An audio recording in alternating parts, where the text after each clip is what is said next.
Buenos días.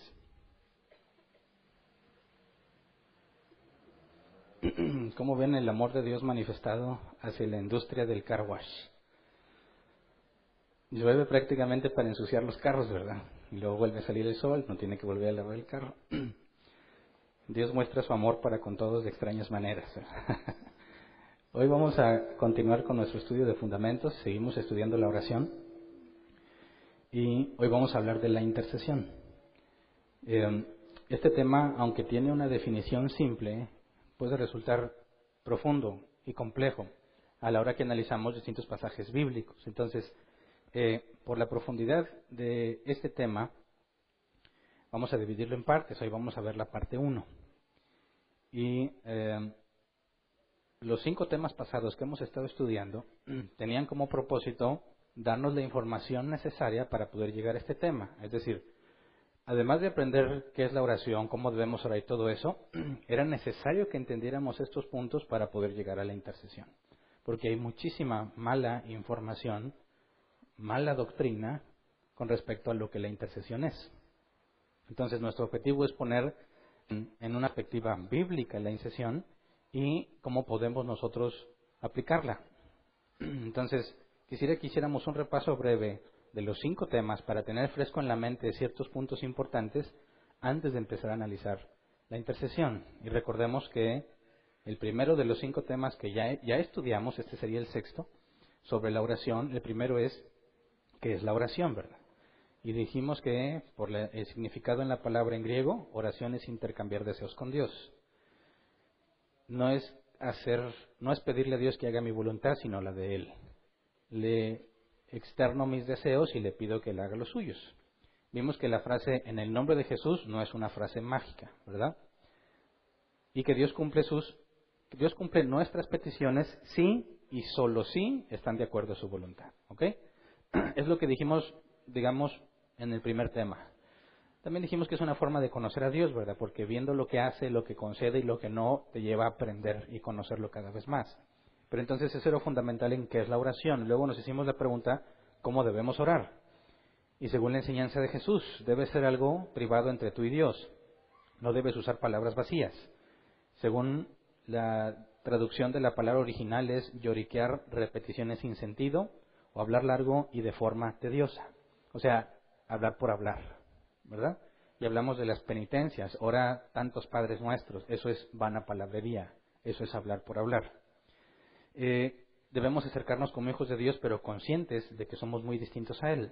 Debemos acercarnos con humildad, reconociendo su grandeza. Pedir que Él haga lo que Él considera mejor, confiando en su provisión y teniendo contentamiento en lo que nos dé. Y reconocer que somos malos por naturaleza y que solo Él nos sostiene. Y es la parte de la confesión de nuestro pecado. Jesús enseñó cómo debemos orar, así que nada de órdenes, nada de declarar, nada de decretar, nada de desatar. Es con humildad ir y rogar que se haga su voluntad, ¿verdad? Y nos contentamos con lo que nos dé. Nada de que yo tengo fe en que lo que yo le pida me lo va a dar. No, Dios hará lo que Él considere mejor y nos debemos contentar. Después de esto nos preguntamos en el tercer tema, ¿por qué oramos? Si Dios va a hacer lo que Él quiere, ¿para qué oro, verdad? Y vimos que oramos primero porque Dios lo ha ordenado. La Biblia es muy clara y explícita en cuanto debemos orar y debemos orar sin cesar. También oramos porque queremos alabarlo y expresar nuestra admiración ante su soberanía, su poder, su majestad. Oramos también porque nos enseña a tener contentamiento con lo que nos da, porque a pesar de que tú pidas y no estés dispuesto a aceptar lo que Él te dé, solo va a ser su voluntad y vas a tener que adecuarte a lo que te dio. Por eso, aunque debemos tener contentamiento desde el momento en que pedimos, aunque no lo hayas tenido, su respuesta cuando sea no, te va a enseñar a tener contentamiento. También porque queremos confesar nuestros pecados para recibir gracia y misericordia. También por eso oramos para agradecerle todo lo que Él es y por lo que hace por nosotros. Y dijimos que principalmente oramos porque Él es soberano, porque todo lo puede. Entonces eso es lo que me motiva a orar, que Él todo lo puede. Si no pudiera todo, ¿a qué le pido algo? Pero no debemos dejar de lado lo que ya vimos, ¿verdad? Va a hacer lo que sea de acuerdo a su voluntad, lo que Él quiera. Y después de analizar eso hicimos otra pregunta. ¿Puede la oración cambiar las cosas? El tema fue la oración eficaz, ¿verdad? Y respondimos, bíblicamente hablando, concluimos que sí. La oración cambia las cosas, pero no cambia a Dios, porque Dios no cambia. Pero sí pueden cambiar las cosas porque la oración puede ser el medio que Dios definió para que se cumpla su voluntad. Y vimos que cuando Santiago nos dice que la oración eficaz del justo puede mucho, en la traducción o en el original lo que nos está diciendo es que la súplica activa o de forma constante de un hijo de Dios puede hacer mucho. De manera que indica que mediante la oración de uno de los hijos de Dios, pidiendo algo, suplicando algo de acuerdo a su voluntad, demostrando nuestro interés y genuino deseo de manera constante, puede ser el medio que Dios use. No es decir, Padre, yo te pido esto, amén, y esperar a que pase. Porque vimos que Dios cumple nuestras peticiones de acuerdo a su voluntad, pero con la condición de que estés suplicando activamente, ¿verdad? Eso demuestra el genuino deseo que te motiva a orar. No usas la oración como un medio para obtener lo que quieres. Y lo que vimos el domingo pasado, hicimos la pregunta, ¿es posible que Dios diga no a nuestra oración a pesar de pedir conforme a su voluntad? Y el nombre del tema fue la oración desagradable. En otras palabras dijimos, ¿puede haber oraciones nuestras de acuerdo a su voluntad que no le agraden a Dios? Y dijimos que sí. Hay 3 posibles respuestas a nuestras peticiones, sí, no y aún no. Y hay situaciones que pueden hacer que nuestra oración, aunque sea de acuerdo a su voluntad, no le agrade a Dios. Es decir, puede ser que Dios nos diga no a pesar de que sea algo de acuerdo a su voluntad, y puede ser que nos diga aún no. Y vimos el caso de un esposo que no trata bien a su esposa y que Pedro dice que sus oraciones tienen estorbo. Y dijimos, si este hombre que no trata bien a su esposa le estuviera pidiendo sabiduría a Dios, puesto que no está bien con su esposa, y Pedro dice que sus oraciones tienen estorbo, y el original era un corte, una interrupción, Dios rechaza su oración, aunque sí es voluntad de Dios que sea sabio. Así que le diría no, ¿verdad? Y otro ejemplo sería cuando tú le dices, Dios, úsame, pero tu familia está en desorden y hay un requisito para ancianos, para diáconos, que tienes que tener primero en orden tu familia. Entonces Dios, si te llamó a eso, no te respondería que no, te diría aún no, hasta que pongas en orden tu familia. Entonces vimos que cuando leímos en el Salmo de David que decía, si en mi corazón hubiera yo abrigado maldad, el Señor no me habría escuchado, nos enseña sobre el rechazo de Dios a las oraciones de sus hijos cuando éstos han permitido el pecado en su vida, cuando dejaron de luchar con el pecado. Y dijimos, la esencia o el enfoque del cristiano con respecto al pecado es la lucha continua contra él, no la victoria. La victoria va a llegar cuando Dios nos dé un cuerpo nuevo. Mientras, no la vas a tener. Algunas veces vas a ganarle a tu pecado, otras veces no. Así que el enfoque no es medir nuestra salvación según qué tanto has conquistado el pecado, sino según la lucha continua contra él. Entonces vimos que si un hijo de Dios abriga el pecado y lo tolera en su vida, Dios rechaza su oración. Eso fue lo que vimos el domingo pasado. Así que teniendo todo esto en cuenta, hoy vamos a analizar la intercesión, porque al hablar de intercesión, la palabra intercesión es, según el diccionario de la Real Academia Española, es hablar en favor de alguien para conseguirle un bien o librarlo de un mal. Nosotros hablamos de interceder en oración, porque le pedimos a Dios no por nosotros, sino por alguien más, que bendiga a alguien más o que no le haga un mal a alguien más. Pero Dios no hace mal. Bueno, que Dios no permita que le pase algo malo. Entonces, orar en favor de otros, esa es la intercesión. Si te fijas, primero tienes que tener bien claro qué es orar, antes de ponerte a definir qué es interceder. Porque si no tenemos en claro las reglas, la forma en que se debe de orar, vamos a cometer errores muy graves cuando intercedemos por otros. Y lo curioso es que la intercesión es lo que más hacen los cristianos, ¿verdad? Siempre están, oren por mí, tengo esto, oren por mí, Facebook, oren por mí, oren por mi familia, oren por esto, y se ha hecho una especie de adoctrinamiento o costumbre de que piensan que mientras más gente ore por alguien, más viable es que Dios lo conceda. Y se ha construido muchísima doctrina que no tiene nada que ver con la Escritura acerca de la intercesión. Incluso hay ministerios de guerreros de oración que están especializados en interceder, y vamos a ver qué onda con eso. Lo primero es que tenemos que decir que la oración de intercesión es bíblica. O sea, eso es válido, eso es correcto. No hay nada malo en eso. Vamos a ver algunos ejemplos de la forma en la que Pablo intercedía por otros. Vamos a 1 de Tesalonicenses, capítulo 5, versículo 23 y 24. 1 de Tesalonicenses 5, 23 al 24. Dice: que Dios mismo, el Dios de paz, los santifique por completo y conserve todo su ser, espíritu, alma y cuerpo, irreprochable para la venida de nuestro Señor Jesucristo. El que los llama es fiel y así lo hará. Entonces, si te fijas, Pablo está pidiéndole algo a Dios, no por él mismo, sino por los demás. Y esto es interceder.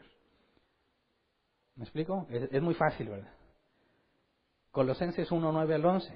De nuevo Pablo dice: por eso, desde el día en que lo supimos, no hemos dejado de orar por ustedes. Pedimos que Dios les haga conocer plenamente su voluntad con toda sabiduría y comprensión espiritual, para que vivan de manera digna del Señor, agradándole en todo. Esto implica dar fruto en toda buena obra, crecer en el conocimiento de Dios y ser fortalecidos en todo sentido con su glorioso poder. Así perseverarán con paciencia en toda situación. Y fíjate bien, esta intercesión dice: así perseverarán con paciencia en toda situación. No está pidiendo Pablo que Dios les cambie su situación. ¿Qué es lo que pide? Que les dé la capacidad de entender y conocer más a Dios, para que perseveren en su situación. Normalmente los cristianos oran para que Dios cambie la situación, ¿verdad? ¿Por qué? Porque no han comprendido la oración.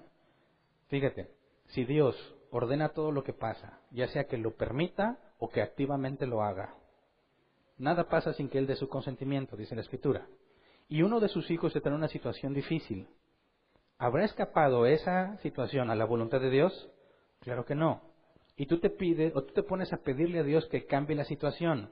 Ya no estás pidiendo conforme a su voluntad. ¿Verdad que no? Más bien la Escritura dice que todo obra para bien, para aquellos que conforme a su propósito fueron llamados. Entonces, pedirle a Dios que cambie la situación no es orar correctamente. Pedirle a Dios que les dé sabiduría y entendimiento y más conocimiento de Dios para que perseveren, esa sí es la voluntad de Dios, porque para eso permitió esa situación. ¿Te das cuenta? Pablo está pidiendo a favor de otros, pero no pensando solamente en que ese otro esté bien, sino alineando su deseo de que esté bien a la voluntad de Dios. ¿Me explico? Cuando oran, más adelante vamos a tocar con más detalle el tema de orar por sanidad. Pero cuando algunos oran por sanidad, ¿qué dicen? Que echan fuera la enfermedad. Y pregunto yo, si está enfermo, ¿acaso fue ajeno a la voluntad de Dios que él se enfermara? Pues claro que no. Dios permitió que se enfermara porque tiene un propósito, ¿verdad? No te pongas a pedirle a Dios que quite la enfermedad. Dile: Dios, enséñale a aprender lo que le vas a enseñar por medio de esa enfermedad. Y esa es una oración bíblica. Entonces, cuando hablamos de interceder por otros, vamos a poner atención cómo Pablo expresa los buenos deseos que tiene para con otros alineados a la voluntad de Dios, nunca en contra de lo que Dios ha dicho. Otro ejemplo, Efesios 1, 15 al 18. Por eso yo, por mi parte, desde que me enteré de la fe que tienen en el Señor Jesús y del amor que demuestran por todos los santos, no he dejado de dar gracias por ustedes al recordarlos en mis oraciones. Pido que el Dios de nuestro Señor Jesucristo, el Padre glorioso, les dé el espíritu de sabiduría y de revelación para que lo conozcan mejor. Pido también que les sean iluminados los ojos del corazón para que sepan a qué esperanza Él los ha llamado, cuál es la riqueza de su gloriosa herencia entre los santos. Otra vez, la petición es que Dios les dé lo que Dios ya ha dicho que va a dar. Es alineada a su voluntad. Orar así, sabemos que es la única forma bíblica de orar. ¿Ok? Entonces, cuando alguien te diga: oye, ¿tú eres cristiano? Sí, a menos que te avergüences de eso, ¿verdad? Yo espero que todos digan sí. Y te digan: oran por mí. ¿Qué vas a decir? ¿Por qué quieres que ore? No, pues porque me den un mejor trabajo. o para que se arreglen mis problemas, o para que Dios me sane. ¿Qué vas a hacer? Señor, te pido que le des un buen trabajo. ¿Vas a empezar a pedir cosas de acuerdo a la voluntad de Él? No. ¿Por qué? Porque sería, desde nuestra perspectiva, un juego de azar. ¿Quién sabe si lo que Él quiere sea lo que Dios quiera? Pero si quiero orar de forma bíblica y a la segura, yo no le pediría que Dios le dé un nuevo trabajo. Yo diría, Señor, enséñale lo que tiene que aprender mientras no tiene trabajo. ¿Me explico? Porque aún eso tiene un propósito, ¿verdad? Y a lo mejor te va a quedar viendo la persona y dice, oye, ¿estás a mi favor o en mi contra? Lo que quiero es un nuevo trabajo. No quiero seguir sin trabajo. Ok, eso es lo que tú quieres. Pero Dios va a hacer solo lo que Él quiere. Y como conozco a Dios, yo sé que nada pasa sin un propósito. Y si Dios está tratando contigo, lo único que puede cambiar esta situación es que Él te haga aprender lo que tienes que aprender mientras no tienes trabajo. ¿Me explico? Ahora veamos un ejemplo en el Antiguo Testamento. Porque en el Nuevo Testamento, pues prácticamente en todas las cartas paulinas te vas a encontrar ejemplos de intercesión. Pablo pidiendo por ellos, Pedro incluso. Los saludos siempre incluían una petición para que Dios haga su voluntad en ellos, que los guíe, que los ilumine, etcétera. Pero veamos un ejemplo en el Antiguo Testamento. Primera de Samuel, capítulo 12, versículos 19 al 23. Primera de Samuel 12, 19 al 23. Dice, y le dijeron a Samuel, ora al Señor tu Dios por nosotros, tus siervos, para que no nos quite la vida. A todos nuestros pecados hemos añadido la maldad de pedirle un rey. Recuerdan que habían pedido un rey y Dios les concede uno y va a poner a Saúl, ¿verdad? Y el pueblo se da cuenta que pidieron mal y que están pecando en su petición. Y están reconociendo y pidiéndole a Samuel que ore, que hable a Dios en favor de ellos. Aquí están pidiéndole intercede por nosotros. Versículo 20, palabras de Samuel. No teman, replicó Samuel. Aunque ustedes han cometido una gran maldad, no se aparten del Señor, más bien sírvanle de todo corazón. No se alejen de Él por seguir a ídolos inútiles, que no los pueden ayudar ni rescatar, pues no sirven para nada. Por amor a su gran nombre, el Señor no rechazará a su pueblo. De hecho, Él se ha dignado a hacerlos a ustedes su propio pueblo. En cuanto a mí, que el Señor me libre de pecar contra Él, dejando de orar por ustedes. Yo seguiré enseñándoles el camino bueno y recto. Y aquí Samuel dice que les sería pecado dejar de interceder por ellos. Y aquí ves parte de la labor de un profeta, ¿verdad? Un profeta hablaba de parte de Dios al pueblo. Un sacerdote hablaba de parte del pueblo a Dios. Pero dentro del ministerio de profeta del Antiguo Testamento, vemos que estaba esta especie de intercesión entre lo que Dios comunicaba al pueblo y lo que el pueblo decía al respecto de lo que Dios comunicó. Más adelante vamos a estudiar esto, pero ya vimos que este ministerio de profeta del Antiguo Testamento ya no está vigente en el Nuevo Testamento. ¿Verdad? El problema es que cuando encuentras aquí la intercesión, el pueblo le pide a Samuel que interceda por ellos, ¿verdad? Ellos no le dicen a Dios directo, Dios, perdónanos. Acuden a Samuel y le dice, dile a Dios que nos perdone. Y Samuel dice, claro que sí, no se preocupen. Sería pecado si yo no intercedo por ustedes. Ahora, el problema es que este tipo de pasajes, algunos cristianos lo usan, si es que son cristianos, lo usan para justificar que ellos también son usados de la misma manera en que Samuel era usado.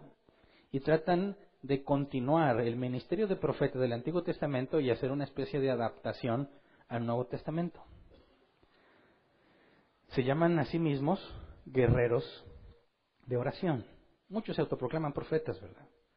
Y es muy absurdo ya en ese simple hecho. Pero luego, en lugar de profetas, hacen una especie de subdivisión y le llaman guerreros de oración. ¿En qué consisten los guerreros de oración? En que estos individuos tienen un llamado particular de parte de Dios para interceder por otros. Un ejemplo, hace años ya, creo recién nos habíamos mudado a esta bodega. Pues vino una señora que era guerrera de oración, ¿verdad? Y con la mejor de las intenciones, pues me cuenta su testimonio, ¿verdad? Lo que Dios ha hecho con ella. Y ella dice, es que mi Dios me ha dado ese llamado. Yo soy una guerrera. Y siempre que dicen guerrero no te lo dicen así, soy un guerrero. No, le echan todo el feeling. Soy un guerrero. O sea, ya te apantalla, guerrero, guerrero. toman mucho orgullo en esto. Soy un guerrero de oración, porque en las madrugadas Dios me levanta a orar para interceder. Y eso, desde el trasfondo del que yo venía, eso era wow, qué especial. Que Dios diga, oye, va a pasar algo. Hernán, levántate, intercede para que yo pueda hacer mi obra. Porque ¿quién se va a poner en la brecha? Y al mismo tiempo no me gustaba mucho la idea, porque yo duermo profundamente, ¿verdad? Y decir que me esté levantando en la madrugada no me agradaba mucho, pero me apantallaba. Entonces el Señor me dice, yo soy guerrero. Y en las madrugadas me levanta. La otra vez me pasó, y esto es para la gloria y la honra de Dios. Y eso es lo curioso. Aseguran que es para la gloria de Dios, pero se la pasan hablando de ellos, ¿verdad? Dicen, no, pues que yo estaba bien dormida y que, órale, que Dios me levanta. Órale, que intercede. Oh, me pongo a interceder. Y que Dios le mostró que uno de sus familiares iba a tener un accidente. Y que ella dijo, no, Señor, no, aquí estoy. Y que se puso a interceder. Padre, yo te pido que los libres y que no sé qué, ya. Y después se entera que aunque tuvo un accidente, no fue nada grave. Y ella dijo, ahí está. Yo intercedí. Dios me levantó. Yo guerrié. Luché, declaré, decreté, y ahí está la evidencia. ¿De dónde se sacan esas ideas? De pasajes como estos, donde parece ser que Dios necesita que Samuel le diga qué onda con el pueblo, porque le dice Dios a Samuel, oye, ve y diles eso, y está con las ansias, a ver cómo van a reaccionar. Ay, ¿qué van a decir? Y luego llega Samuel, ¿qué te dijeron? No, pues que le des perdones. ¿Y tú cómo ves, Samuel? ¿Les damos chance o no? No, Dios, yo digo que sí se la merece, o una última de perdido. Bueno, diles que sí. Y piensan que Dios necesita este intermediario para poder librar a la gente de sus percances, de su sufrimiento. Se ven a sí mismos como una élite especial, como un grupo de personas que ha recibido un privilegio para ser usados para librar a la gente de otros. Pero esa imagen de Dios que ellos presentan no es el de la Biblia, porque Dios es omnipotente. Él hace lo que Él quiere, Él es soberano, nadie puede decirle que no haga lo que Él se propuso. Él es omnipresente, está en todas partes y lo ve todo. Él es omnisciente, lo sabe todo. ¿Necesitaría que Samuel le diga qué onda con los israelitas? No. ¿Necesita que Samuel le diga algo a los israelitas? No. Pero ese es el medio que Dios escogió. ¿Necesita Dios para librarme a mí que alguno de ustedes se levante en la madrugada para que me salve? No. Entonces, Samuel era un profeta, ¿verdad? Pero muchos de los que ahora pretenden hacer este mismo no tienen nada que ver con estos profetas. Y esto es un grave error que debemos aclarar a la luz de la Escritura, porque hablar de intercesión no tiene nada que ver con un grupo de personas élite o privilegiadas o como un medio que Dios necesite para hacer algo. La intercesión es bíblica, como ya lo comentamos, y es un hecho, bíblicamente hablando, que puede cambiar las cosas, ¿verdad? Recordemos las palabras de Santiago. Santiago 5:16. Dice, por eso confiésense unos a otros sus pecados y oren unos por otros para que sean sanados. La oración del justo es poderosa y eficaz. Habíamos estudiado esta última parte, la oración del justo es poderosa y eficaz, y pasé por alto la parte que dice, oren unos por otros, porque eso es intercesión, y la estamos viendo hasta hoy. Pero entonces, cuando nos dice Santiago que la súplica activa, constante del Hijo de Dios puede mucho, está directamente asociado también a la intercesión. Más adelante, hoy no puedo por cuestión de tiempo, pero vamos a ver qué onda con esta oración por sanidad, ¿verdad? La oración de fe que sana al enfermo, la vamos a estudiar más adelante, porque también es una intercesión ante Dios, ¿verdad? Por lo pronto hoy vamos a enfocarnos primero en definirla y ver un ejemplo práctico. Primero, veamos que no hay nada de evidencia en el Nuevo Testamento que indique que solo un grupo de personas elegido puede o debe interceder por otros, sino que es un llamado genérico a todos los hijos de Dios. Vamos a 1 Timoteo 2, 1 al 3, donde Pablo recomienda que hagamos intercesión por todos los hombres, especialmente por las autoridades. 1 Timoteo 2, 1 al 3, así que recomiendo ante todo que se hagan plegarias, oraciones, súplicas y acciones de gracias por todos, especialmente por los gobernantes y por todas las autoridades, para que tengamos paz y tranquilidad y llevemos una vida piadosa y digna, Esto es bueno y agradable a Dios nuestro Salvador. Entonces dice, oraciones, súplicas y acciones de gracias por todos. Eso es intercesión, por todos. Por los gobernantes, es intercesión. Ahora, ¿quiénes deben de hacer eso? Todos los cristianos. ¿Se acuerdan cuando analizamos los dones y los ministerios? Por ahí apareció algo como guerrero de oración o poder de intercesión. Claro que no, no aparece en la lista. Y lo que vemos aquí en este pasaje es que esto es una petición a todos los destinatarios de la carta. Y no se leía nada más en una ciudad, sino que se leía en distintas ciudades. Aunque se especifica exactamente a quién iba en primera instancia, se leía también en las demás iglesias. Lo que estamos haciendo nosotros, ¿verdad? Luego, 1 Tesalonicenses 5:25. Pablo, ya vimos que intercedía por otros, ¿verdad? Este pasaje que acabo de leer habla de que todos deben interceder también por los demás. Y vamos a ver cómo él también pide que todos intercedan por él. 1 Tesalonicenses 5:25. Hermanos, oren también por nosotros. ¿Quiénes son estos hermanos? ¿Algunos especiales o todos los hermanos en Cristo? Todos los hermanos en Cristo. De 2 Tesalonicenses 3:1. Por último, hermanos, oren por nosotros para que el mensaje del Señor se difunda rápidamente y se le reciba con honor, tal como sucedió entre ustedes. Otra vez, pide que oren por ellos con un propósito, que el mensaje del Señor se difunda. Y eso es voluntad de Dios, y de predicar el Evangelio a toda criatura. La intercesión es, hermanos, oren por nosotros para que se cumpla la voluntad de Dios, ¿verdad? ¿Quiénes son esos hermanos? Todos los hermanos, sin distinción. Obviamente está la distinción entre los que son hermanos y los que no, ¿verdad? Estoy hablando de los que son hijos de Dios, de los cristianos. Y dentro de los cristianos, los hermanos en Cristo, no hay ninguna distinción sobre quiénes deben interceder y quiénes no. Todos deben hacerlo. Ahora, vamos a otro ejemplo. Hechos 12:5. Cuando habían encarcelado a Pedro, ¿quiénes intercedieron por él? Hechos 12:5. Pero mientras mantenían a Pedro en la cárcel, la iglesia oraba constante y fervientemente a Dios por él. ¿Solo los guerreros de oración? No, la iglesia. ¿Cómo cuántos eran? Eran bastantes, ¿verdad? Miles. No dijeron, y los guerreros de oración se pusieron en la brecha por Pedro. No, todos. Y fíjate el detalle, constantemente y fervientemente a Dios. La oración eficaz del justo, la súplica constante, activa del justo puede mucho, es lo que estaban haciendo y Pedro fue liberado. Pero no pasó lo mismo con Jacobo. Cuando agarraron a Jacobo lo mataron.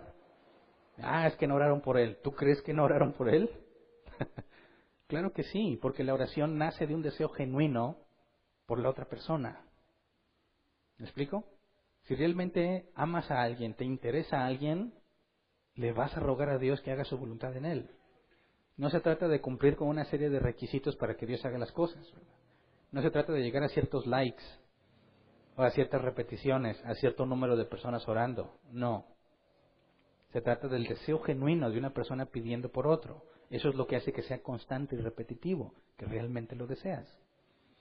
No es una cuota que se debe cumplir para convencer a Dios. ¿Me explico? Otro, Pablo pide a los efesios sin distinción que intercedan por todos los santos. Efesios 6:18. Oren en el Espíritu en todo momento, con peticiones y ruegos. Manténganse alerta y perseveren en oración por todos los santos. Entonces, podemos concluir que los guerreros de oración no tienen fundamento bíblico para el ministerio que presumen tener. No hay fundamento bíblico, porque la Escritura es clara en que todos tenemos el privilegio y la responsabilidad de interceder por los demás. Pero quiero que esto quede claro.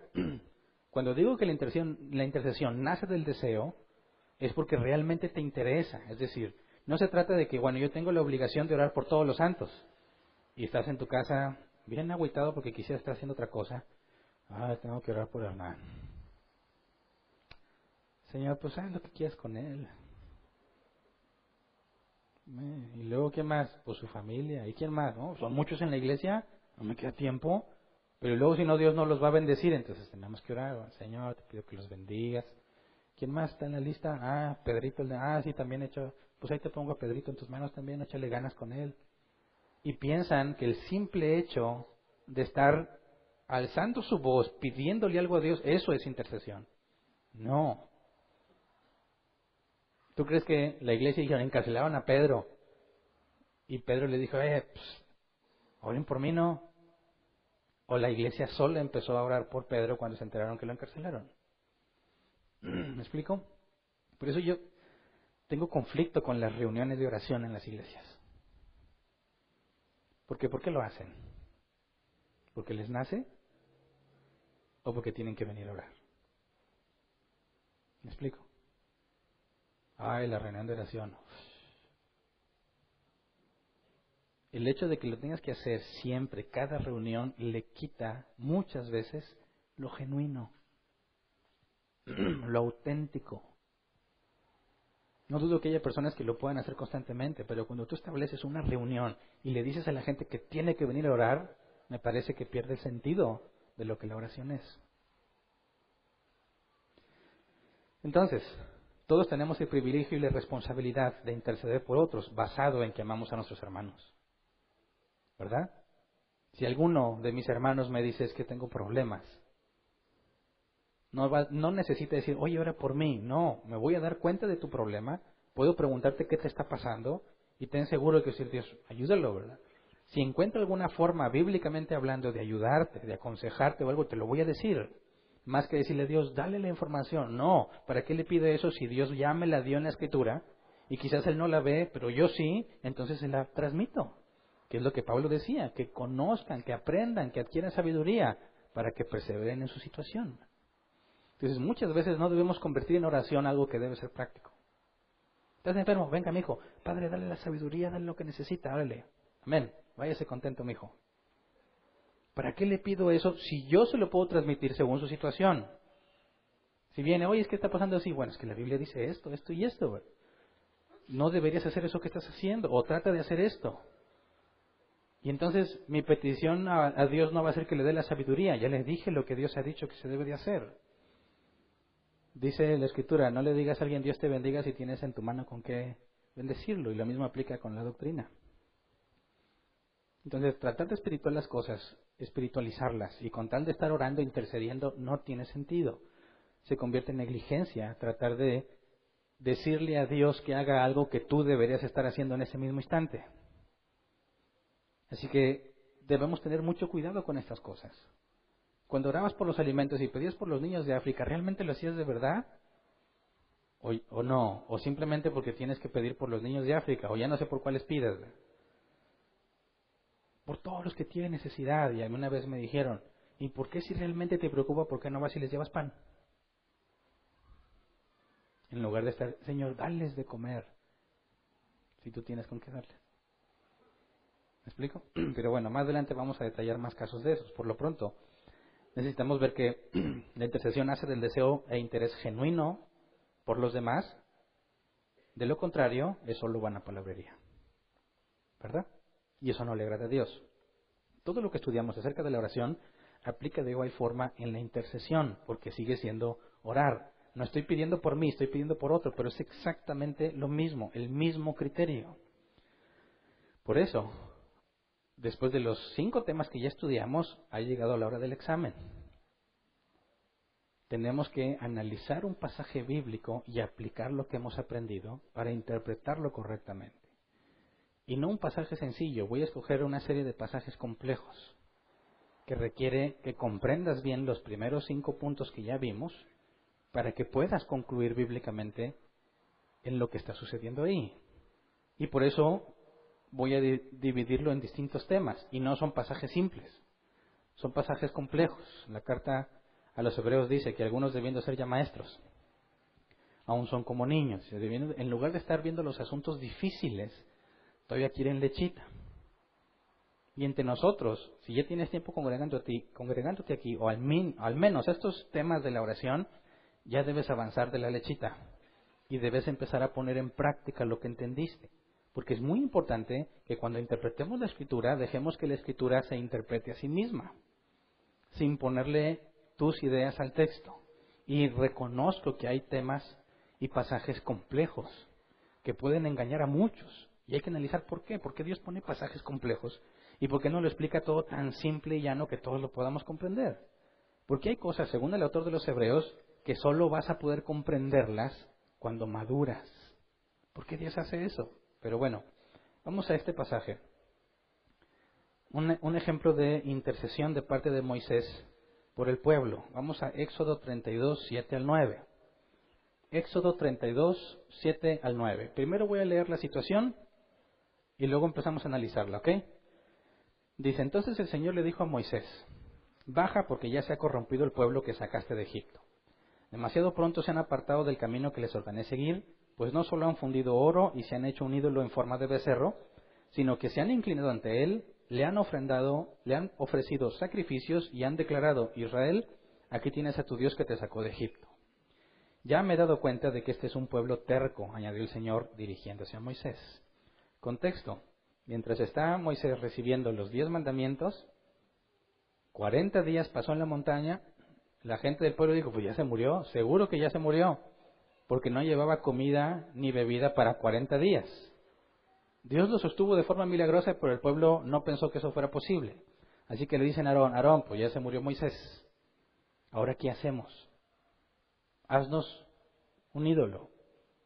Y el buen Aarón dijo, va. No sé cómo le pareció buena idea o le tuvo miedo a la gente. Traigan todas sus cosas de oro, aretes, todo. Y lo fundió y les hizo un becerro de oro. Aarón les hizo el becerro de oro. Y luego dicen, aquí está, este es el Dios que nos sacó de Egipto. Y empiezan a adorarlo. Entonces Dios le informó a Moisés, esto es lo que está pasando allá abajo. Moisés todavía no ve el asunto, ¿verdad? Le está diciendo, mira, apenas te estoy dando los 10 mandamientos que Dios escribió. Esto los escribió Dios sobre piedra. Moisés estuvo atento. Imagínate que hizo 40 días. ¿No crees que Dios se tardó mucho en escribir los 10 mandamientos? ¿Verdad? Dice, no, pues si son 40 y 10 mandamientos, pues de a 4 días por mandamiento. No, yo imagino, aunque la Biblia no lo dice, que Dios tuvo que estar dándole explicaciones, contexto, conocimiento sobre cómo se deben aplicar estos mandamientos, ¿verdad? Pero bueno, le dice, aquí tienes, versículo 9, ya me he dado cuenta de que este es un pueblo terco, añadió el Señor, dirigiéndose a Moisés. Todos se entregaron al desenfreno adorando al becerro. Dios le informó a Moisés, ¿verdad? Pero fíjate lo que dice a continuación, Éxodo 32, 10. Tú no te metas. Dios está hablando con Moisés. Tú no te metas. Yo voy a descargar mi ira sobre ellos y los voy a destruir, pero de ti haré una gran nación. Ahora, trata de imaginarte eso en términos prácticos, ¿verdad? Imagínate a Dios bien enojado. Aquí estoy yo echándole ganas con las piedras, ¿verdad? Haciendo los mandamientos. Ya los saqué de Egipto, con gran proeza de milagros. Saliendo de Egipto todos le entregaron su riqueza a los israelitas. Vienen bien enriquecidos. Y esa riqueza la usaron para hacerse un ídolo. Así que, hazte a un lado, Moisés. Aquí me los voy a echar. ¿No dice eso? No te metas. Voy a descargar mi ira sobre ellos y los voy a destruir. Pero de ti haré una gran nación. ¿Y sabes qué? Toda esta bola de gente la voy a matar.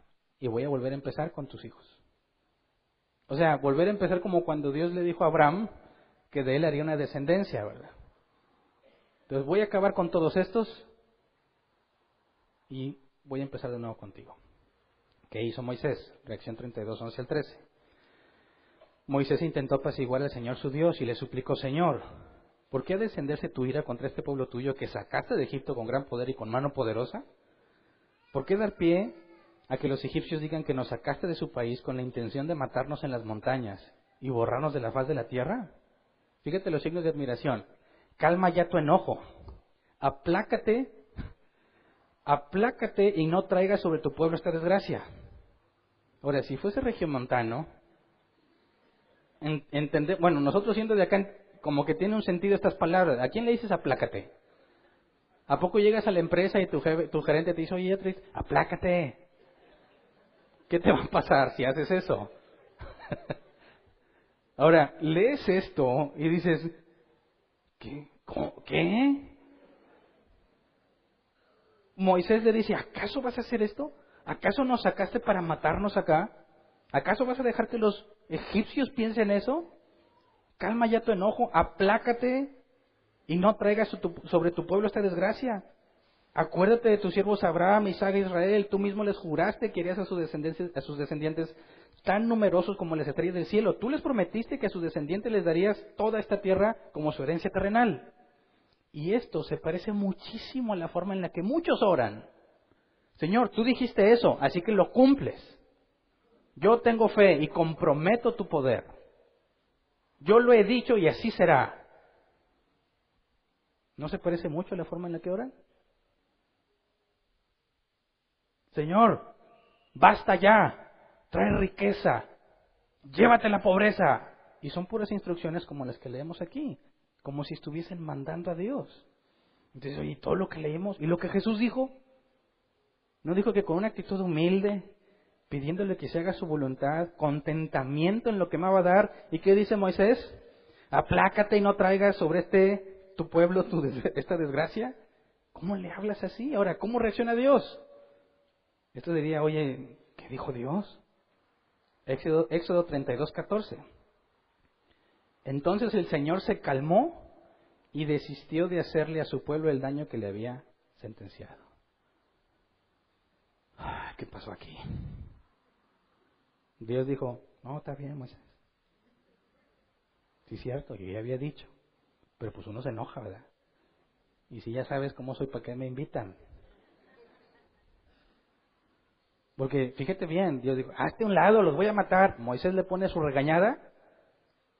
Y luego Dios dice, no, pues sí, está bien, me voy a calmar. Perdón, a la próxima no exagero. ¿Qué está pasando aquí? Estos pasajes son los que muchos usan de referencia para hacer las barbaridades que hacen cuando oran. Y dicen, está en la Biblia, es bíblico. Y hay que hacer una clara distinción entre qué es bíblico y qué no es bíblico. Porque el hecho de que lo leas en la Biblia no lo hace bíblico. ¿Me explico? Ese argumento lo he empezado a escuchar muy seguido. Nosotros también somos bíblicos, mira, y la Biblia dice, no. El hecho de que la Biblia lo diga y tú hagas lo que lees, no significa que está siendo bíblico, porque se requiere una interpretación, ¿verdad? Y hay muchas cosas que debes considerar para saber si estás interpretando bien este pasaje. Pero no me cabe duda que si alguien lee estos pasajes sin estudiar lo que ya estudiamos, va a concluir simplemente que la práctica de muchos cuando se ponen a orar, a interceder, es bíblica. Y encima que a Dios le agrada. ¿Cómo puede ser que le agrade a Dios que le hablen así?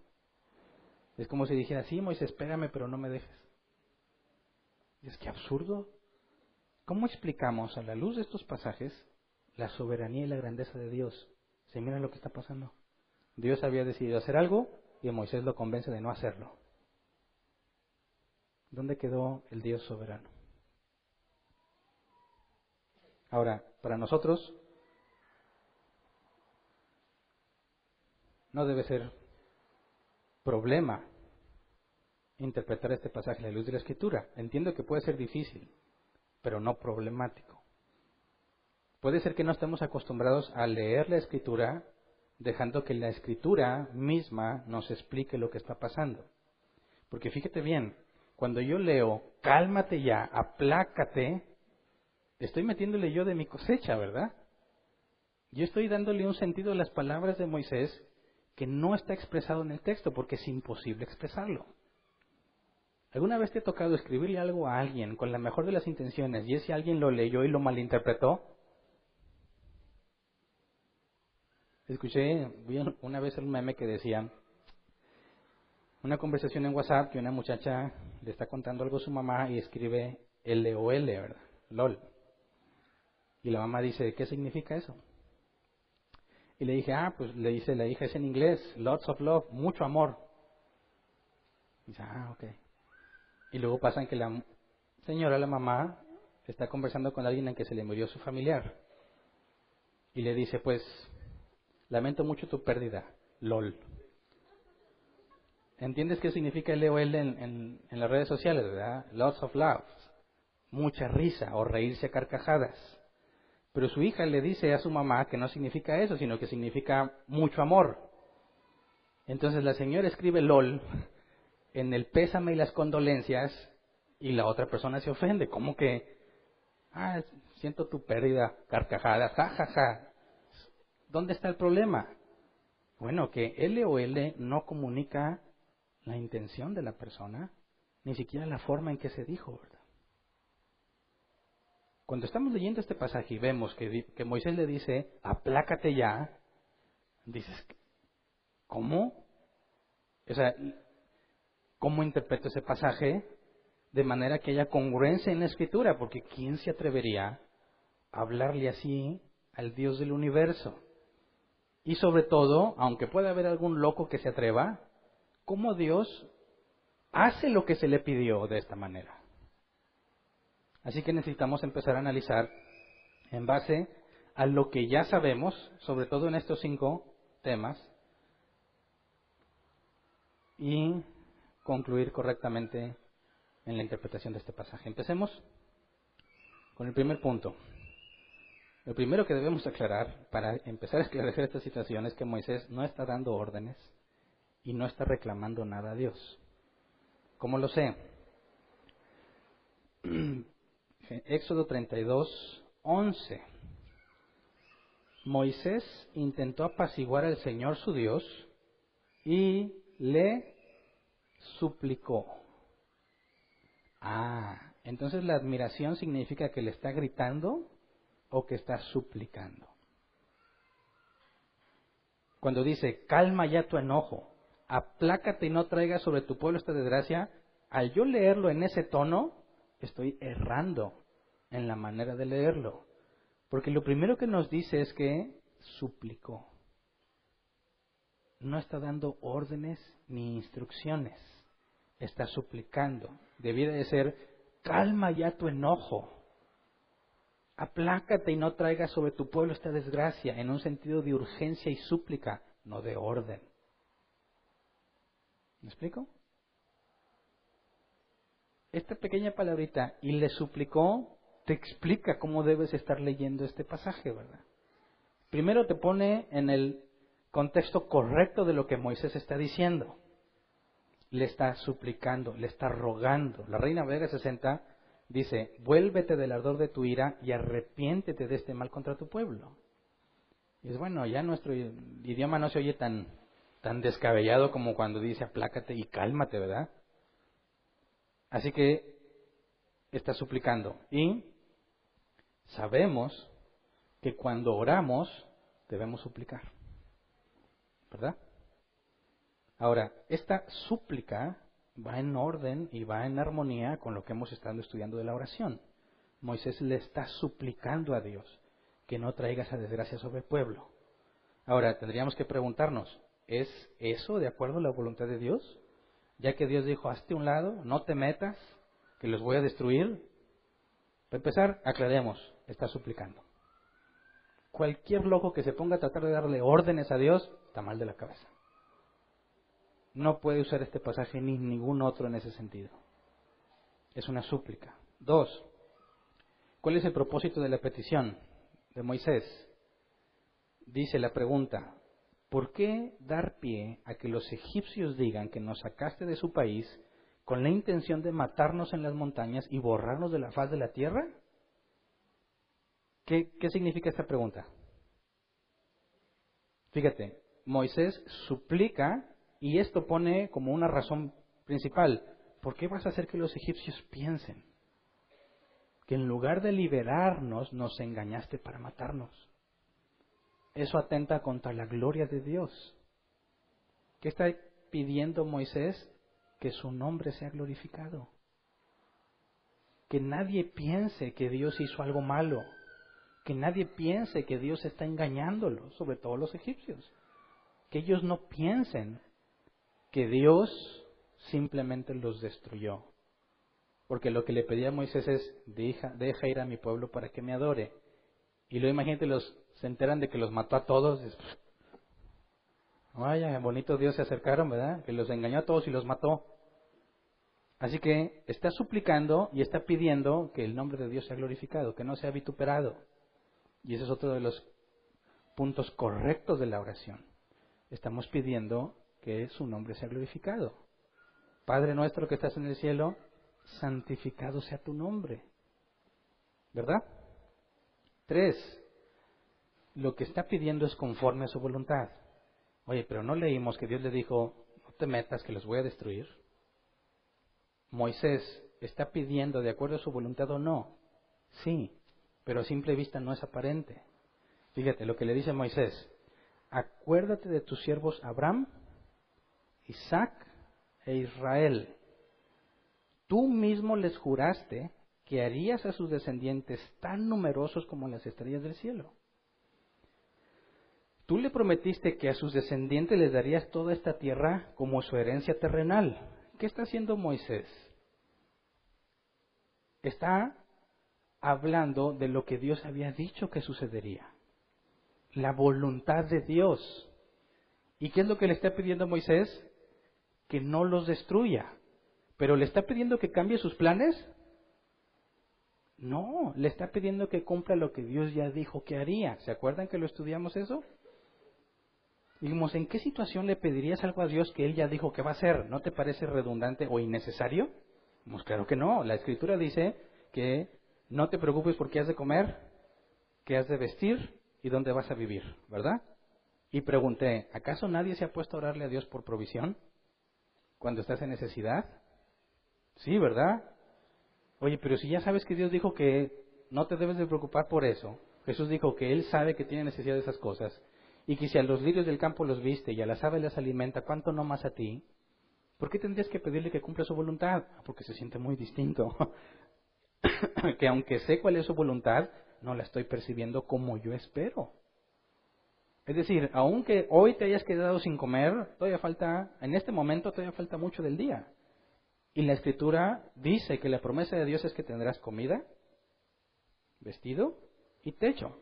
Ahora, ¿qué tanta comida? Bueno, la necesaria para vivir. Entonces, el hecho de que hoy tengas crisis, ¿indica que Dios no cumplió su palabra? Claro que no. Entonces, ¿por qué le pides que te dé? Precisamente porque es su voluntad. Señor, tú dijiste que no me preocupara y estoy todo angustiado. Tú dijiste que solo los gentiles se preocupan por eso. Y yo soy tu hijo y estoy muy angustiado. Por favor, ayúdame, cámbiame, provéeme. Tú dijiste, Señor.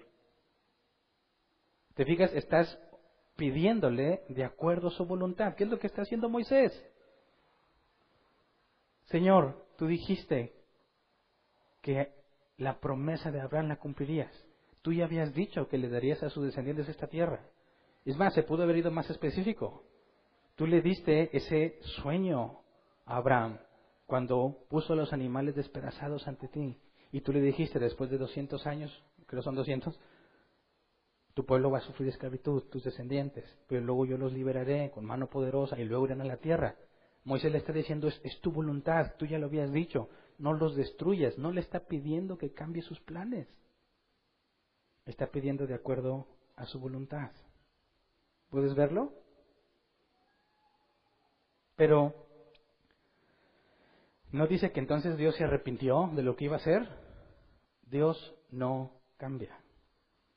Pero le dijo, no te metas, voy a destruirlos. Y luego dijo, bueno, me voy a calmar y no los voy a destruir. ¿No ese es un cambio? ¿Se acuerdan? Y aquí vamos a ir un poco más atrás de los 5 temas que vimos. ¿Se acuerdan del atributo de inmutabilidad? ¿Qué significa la inmutabilidad? Que Dios no cambia. Pero no estamos leyendo que Dios los iba a destruir y decidió que siempre no. ¿No es eso un cambio? Vayamos a Números 23:19. Dice, Dios no es un simple mortal para mentir y cambiar de parecer. ¿Acaso no cumple lo que promete ni lleva a cabo lo que dice?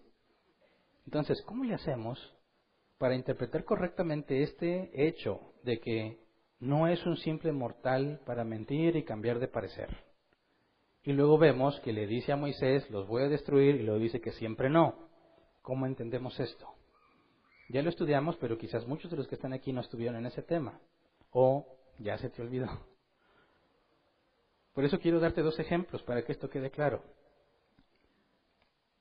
Número 1.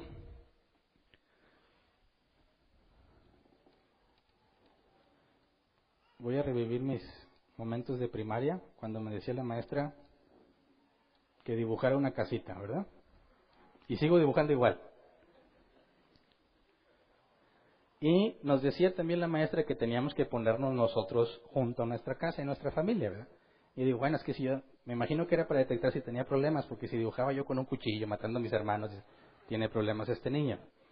Pero no, yo normalmente me dibujaba así, ¿verdad? Sigo teniendo la misma habilidad. ¿Ok? Ahora, ¿qué tiene que ver esto con lo que voy a decir?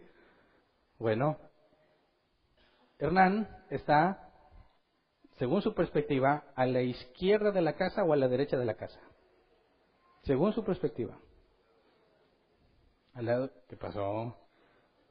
Izquierdo. Del lado izquierdo, ¿verdad? Pero, si Hernán camina y ahora se mueve aquí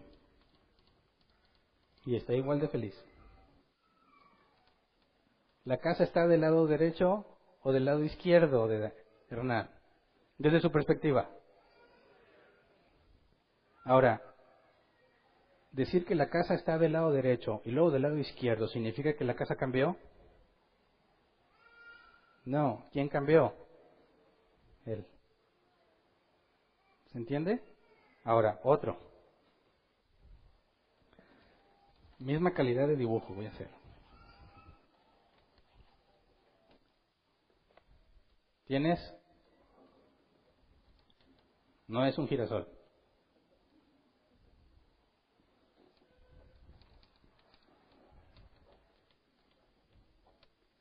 Un abanico. ¡Ah! Tampoco dibujo tan mal. Para mí es muy claro que es un abanico. Bueno, que Dios les ilumine más. Ahora, esto de aquí no son pelos del abanico, ¿verdad? Es hacia donde fluye el aire.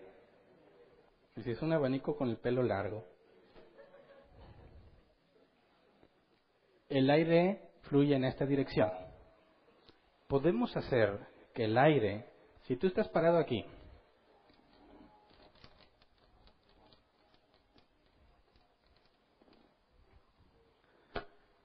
si yo te pido que te pares aquí y tienes el aire del abanico hacia esa dirección, imagínate que lo tienes enfrente.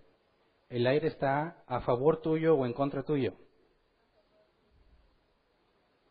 Dices, pues aquí estoy parado yo y el aire viene, ¿verdad? ¿Está a mi favor o en mi contra? Bueno, pues deja que me mueva. Yo te digo, muévete para acá, por favor. Empiezas a caminar hacia el abanico y el aire está en contra tuyo, ¿verdad? Pero cuando llegues aquí, te digo, ¿sabes qué? Ahora camina para allá. Ahora empiezo a alejarme del abanico. ¿El aire está a mi favor o en mi contra? A favor tuyo. ¿Cómo es posible que el aire del abanico haya estado a mi favor o en mi contra y el abanico no cambie? ¿Por qué? Porque el que cambió fui yo. El abanico nunca se movió. ¿Me explico? Ahora, ¿cómo puede ser que Dios esté decidido a destruir a alguien y luego siempre no? ¿Hubo un cambio en Dios? ¿Qué opinas? ¿Mm? Primero, para que haya un cambio, quiero que consideres tres problemas. El problema de la perfección. Dios es perfecto, ¿verdad? Eso significa que es completo, no le falta nada, ni le sobra ni le falta. Cuando algo cambia es porque se le agrega algo o se le quita algo, ¿verdad? Si Dios es perfecto y no le falta ni le sobra, ¿puede cambiar? ¿Podrías agregarle algo a Dios? No, porque ya es perfecto. ¿Podrías quitarle algo a Dios? No, porque es perfecto. Entonces, si Dios cambia, no es perfecto, ¿verdad? Dos, la omnisciencia. Cuando alguien cambia, viéndolo como persona, cuando alguien cambia su decisión, se debe a que la información que tenía era incorrecta o a que no tenía la información suficiente, ¿verdad? Si juegan los equipos locales Tigres y Rayados. Tú no viste el partido y alguien te dijo, ganaron los Tigres. Y resulta que tú eres aficionado de Tigres. Y sales, como le hacen aquí, ¿verdad? La bandera de Tigres y con el claxon, bien felizote. Y todos los Rayados te ven así extraño. Y tú así en su cara y bien contento. Y dices, mira cómo los tengo, bien apantallados a todos, molestos. Y hasta que alguien te detiene y te dice, oye, ganó Monterrey.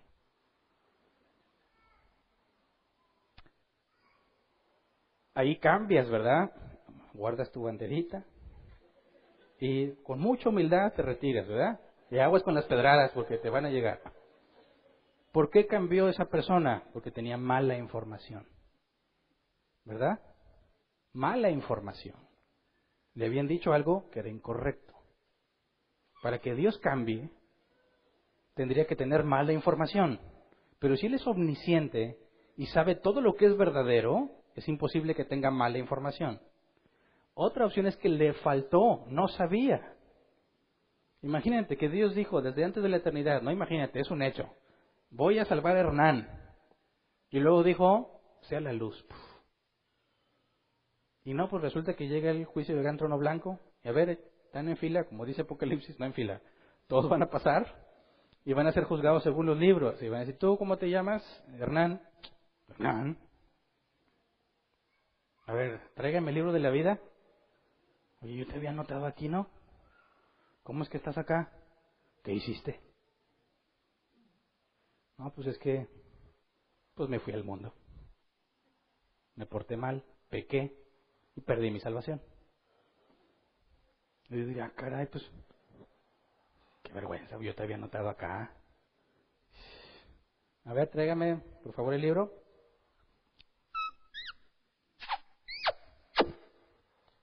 Listo, ahora sí, júzguenlo. ¿Podría ser eso posible?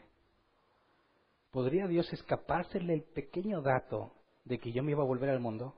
¿O que iba a pecar tanto que me iba a perder? Claro que no, porque Dios es omnisciente. Así que si Dios cambia, ya no es perfecto. Si Dios cambia, ya no es omnisciente. Y, por último, si Dios cambia, ya no es eterno. ¿Qué se requiere para que haya tiempo? Perdón, para que haya cambio. Ya les di la respuesta. Tiempo. ¿Qué se requiere para que haya un cambio? Tiempo. En este momento estoy cerca del abanico, en otro momento del tiempo estoy lejos del abanico. Si para Dios no le afecta el tiempo, ¿cómo cambia? No se puede. ¿Verdad? Entonces, Dios no cambia porque Él es perfecto. No cambia porque es omnisciente. No cambia porque es eterno. Es imposible que Dios cambie. Entonces, ¿qué pasó con Moisés? Que le dijo, quítate porque los voy a destruir. Y luego dijo, ok, me calmo y no los destruyo. ¿Cambió Dios? No. La Escritura enseña algo muy interesante. La Escritura enseña que Dios está airado. Salmos 7:11, Reina Valera 60, dice, Dios es juez justo y Dios está airado contra el impío todos los días. Dios está airado contra el impío todos los días. Y también sabemos que Dios se complace en lo bueno. Cuando decimos que Dios es justo, es que se complace en lo recto. Por consecuencia, aborrece lo que no es recto, que es la ira. Si Dios es justo, tiene ira. ¿Verdad? Porque ¿cómo podría decir que Dios es justo si le agrada la maldad? Si le agrada la injusticia. No puede ser. Si Dios es justo y recto, entonces aborrece la maldad. Ahora, Dios siempre se complace en lo bueno y Dios siempre aborrece lo malo. Cuando Dios en su ira hace algo, pero en su misericordia hace otra, ¿cambió Él? No, tuvo que haber un cambio en las personas. Algo tuvo que suceder en ellos, porque Dios siempre está airado con el mal, con el malvado, y siempre se complace en el justo y en el recto. Dios no cambia. Lo que pasa es que algo en ellos está cambiando. Y aquí lo que está pasando es que la intercesión de Moisés está haciendo algo. Pero no que Dios cambie. ¿Mm? Porque dice el versículo 14, Éxodo 32:14. Entonces el Señor se calmó y desistió de hacerle a su pueblo el daño que le había sentenciado. Para empezar, ¿recuerdan lo que es el lenguaje antropomórfico? Hablar en términos humanos. ¿Cómo le hacemos para entender lo que Dios hace si no es como nosotros? Imagínate qué es la eternidad. ¿Puedes escribírmela con palabras? La eternidad es digámosle así, es una conciencia de que no hay nada pasado ni futuro, todo es presente. La eternidad es un instante eterno. Explícamelo con ejemplos. ¿Quién me da un buen ejemplo? Sí, es ¿como qué? ¿Ah? A ver, no existe el pasado. Entonces Dios me ve como niño, como adolescente, como lo joven que soy, como anciano. Trinidad, un solo ser en esencia, 3 personas manifestadas. Dame un ejemplo. No me digas que el sol, por favor. El aguacate, cáscara, lo verde y el hueso. No, no hay ningún ejemplo. ¿Cómo me explicas eso? Ahora explícame cómo es que Dios, donde no hay tiempo, que es eterno, explícame cómo nosotros entendemos que está airado y que perdona, si para eso se requiere tiempo, ¿verdad? Bueno, para eso es el antropomorfismo. Nos explica lo que Dios hace como si fuese un humano.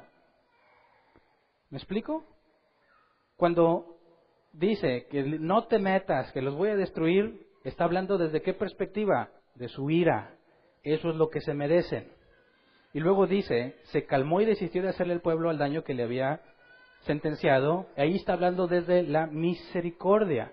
Pero él no cambió, nos explica la diferencia entre esas distintas consecuencias que podemos experimentar en el tiempo. Es la única forma en la que podemos entender lo que Dios hace si nos lo explican en términos humanos. Entonces, cuando dice, entonces el Señor se calmó y desistió de hacerle a su pueblo, no significa que Dios dijo así, está bien, Moisés, está bien. No. Es una manera de explicar lo que está sucediendo. Se lo dice así a Moisés para que Moisés entienda que su petición, ¿qué fue lo que le pidió? Haz tu voluntad, lo que dijiste que harías, la promesa que hiciste, que tu nombre sea glorificado, para que los egipcios no piensen mal de ti, que vean que tú eres santo. Te ruego que hagas que tu voluntad se cumpla.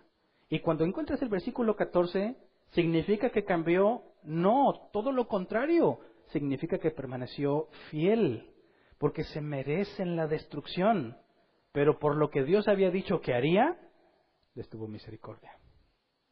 Este versículo no dice que Dios cambió, este versículo demuestra que Él no cambia. Lo que había prometido, lo cumplió a pesar de que se merecen la muerte. ¿Te das cuenta? Ahora, Moisés está cambiando las cosas para los israelitas, sí, pero no está cambiando a Dios. Porque Dios, ¿tú crees que Dios dijo, bueno, pues ya iba a cambiar todos mis planes porque los iba a matar, pero gracias a Moisés ya no? Claro que no. ¿Acaso Dios no sabe que toda esa generación se va a morir en el desierto? ¿Acaso Dios no sabe que solo los descendientes, excepto Caleb y Josué, entrarían a la tierra prometida? ¿Acaso Dios no sabe que ni el mismo Moisés va a entrar? Ya sabe, pero se manifiesta Moisés en términos humanos para que lo conozca. ¿Me explico? Por eso es bien importante que entendamos el versículo 10, Éxodo 32:10. Tú no te metas, le dice. Yo voy a descargar mi ira sobre ellos y los voy a destruir, pero de ti haré una gran nación. Ahora, ¿esto era una instrucción que Moisés desobedeció cuando le dijo, tú no te metas? Y Moisés dijo, pues me vale. ¿Y se puso en la brecha? No. Fíjate bien, tú no te metas. Yo voy a descargar mi ira sobre ellos y los voy a destruir, pero de ti haré una gran nación. Ponte en los pies de Moisés. ¿Qué implica esto? Fíjate bien, ya demostré que no está pidiendo por el pueblo, está pidiéndole a Dios que cumpla su voluntad para beneficio de su gloria y su honra, ¿verdad? Entonces, dice, voy a descargar mi ira sobre ellos, los voy a destruir, pero de ti haré una gran nación. No te metas. ¿Qué significa esto? Ponte en los pies de Moisés. ¿Qué entiendes cuando oyes eso? No sé, quizás pienso yo, en mi poca experiencia, que las mujeres podrían comprenderlo más fácil. ¿Por qué se ríen? ¿No han visto el meme de que tengas cuidado cuando una mujer te dice, ve, sí, ve y hazlo? Por ejemplo, cuando dicen, oye, voy a ir de fiesta con mis amigos, ¿puedo ir? Y la novia le dice, sí, claro, ve con tus amigos. Dice, aguas, peligro. ¿Por qué? ¿Qué significa ese sí, ve con tus amigos? Hay un riesgo muy grande ahí, ¿verdad? ¿Cuál es el riesgo? Tampoco nunca les ha pasado. Hombres, por favor, no me dejen solo en esto. ¿Alguna vez has entendido que un sí de tu esposa realmente es un no? ¿Mm? Pues si quieres, vete. Gracias, y te vas. ¿Cómo te va a ir cuando regreses? ¿Eh? ¿Alguna vez cometiste ese error? No se hagan.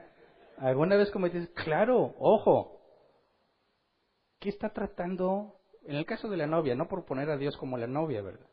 Pero en el caso de la novia o de la esposa, pues si quieres vete, ¿qué significa? Te está dando una oportunidad, ¿verdad?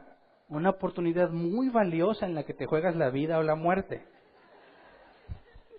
Estoy jugando, ¿eh? Porque aquí está mi esposa y ella es testigo de que yo nunca hago eso. En serio. Porque aprendí mi lección. Es una oportunidad de dos cosas, demostrarle que no te interesa o que te interesa mucho. ¿Verdad? Porque quizás ella dice, pues yo aquí estoy, ¿verdad? Yo cancelé mis planes, yo aquí estoy esperando para platicar contigo y tú prefieres ir a hacer otra cosa. Entonces, aquí estamos, se supone que vamos a estar tiempo juntos y tú me dices que tienes planes. Ok, haz lo que tú quieras, ¿qué significa? Y a ver, voy a ver qué es lo que más quieres. ¿Verdad? Y muchas veces cuando no conocemos bien la situación, hasta nos sentimos agradecidos. Gracias. Y te vas y acabas de arruinar la situación. Fíjate bien, no te metas, Moisés. Voy a destruirlos a ellos y a ti te haré una nación grande. ¿Qué implica eso? ¿Va a fallar Dios a su promesa? No, porque va a empezar de nuevo con Moisés y va a poder liberar a su descendencia. Puede hacer lo mismo sin quebrantar lo que dijo. Pero esto implica algo. Moisés tiene que tomar una decisión. O el pueblo o él. ¿Verdad? O el pueblo o él. Y fíjate los argumentos que Moisés presenta. ¿Qué van a pensar los egipcios?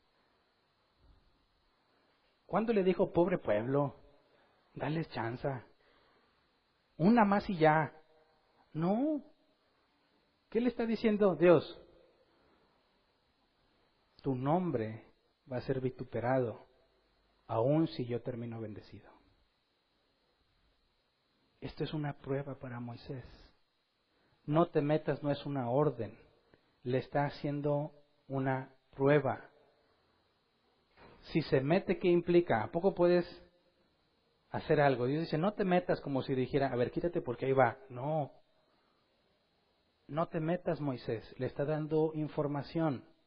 Voy a destruirlos y a ti te voy a bendecir. ¿Y qué hace Moisés? Empieza a suplicar que Dios sea glorificado.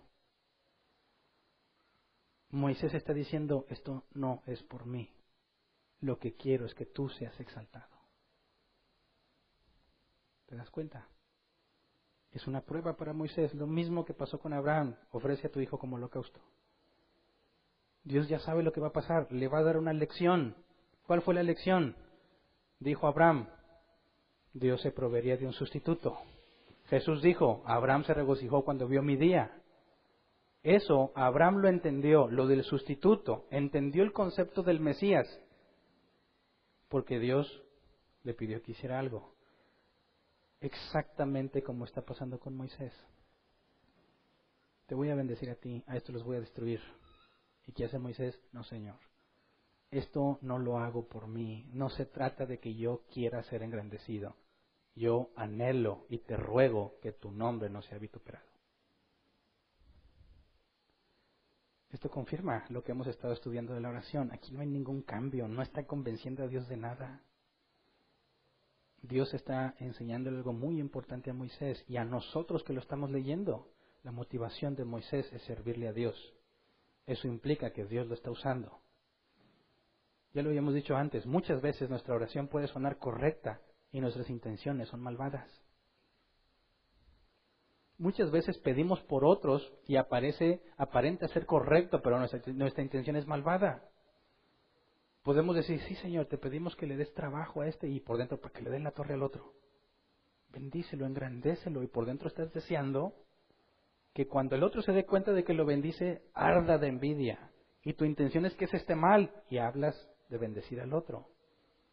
Hipocresía, vana palabrería. Tu oración va a ser rechazada porque tu motivación es mala. Pero nos deja ver que la motivación de Moisés en este punto es solamente glorificar a Dios. Entonces, ¿qué tanta diferencia hay entre lo primero que interpretamos y lo segundo que interpretamos?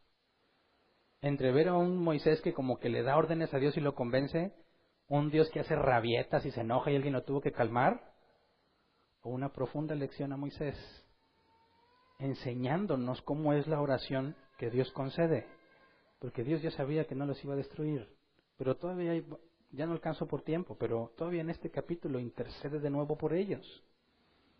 Y dice, si no los perdonas, quítame a mí de tu libro. Y hay que estudiar qué significa eso.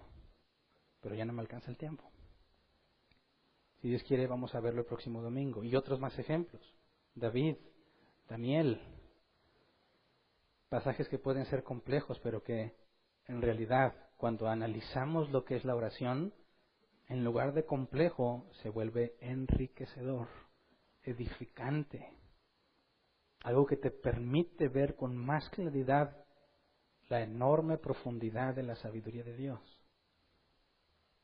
Puedes entenderlo, puedes verlo, que aquí no hay un conflicto entre Moisés y Dios. Que Dios hizo su voluntad. Y Dios cumplió la oración de Moisés porque era de acuerdo a su voluntad, porque fue para que resultara en la gloria de Dios. Y que cuando Dios desiste del mal es porque Él es fiel y no cambia. Y que Moisés pasó la prueba. Ahora, ¿por qué no era tan claro al principio? ¿Por qué?